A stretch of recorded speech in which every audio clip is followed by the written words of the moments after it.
Cricket, folks. Yes, that's it. The old bat and ball game. I think it's the first time we've ever covered it on here. I think it is. I might be wrong. I've had something about Andrew Flintoff on here before, but I don't think we've ever covered cricket. Yeah, all it is. The score last night, I think it was about tea time, and that England had won the first test against India. And I was gobsmacked. Now, this comes from somebody that hasn't followed cricket for many a year now.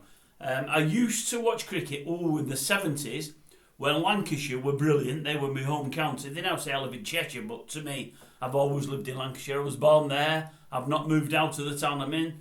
They decided to call it Cheshire. I've always called it Lancashire. Anyway, I watched it then, and I used to watch the England teams of old, some of the great teams, when England were brilliant, when Australia were brilliant, when the West Indies were absolutely fearsome. I used to love cricket, and I quite enjoyed it. Not watched it really for many a year, not took much of an interest in it.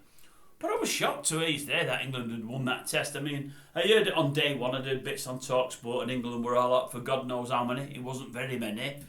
They were like past us with only 2 wickets down in the first innings, and I know they built up a biggish score. And I lost touch with the whole first test until yesterday, and I heard England had won, and I thought, how on earth have they pulled all that back? Especially away from home, especially in India, where it's historically difficult to win. I've seen today that I think only 3 teams have won there from behind over the last 10 years.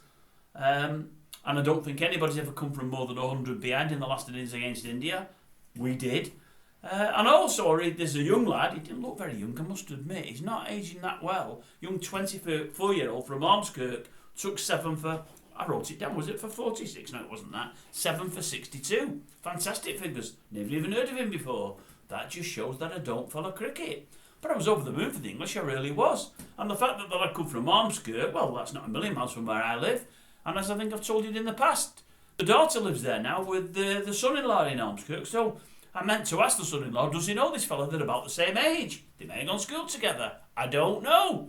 But yeah, what a fantastic win.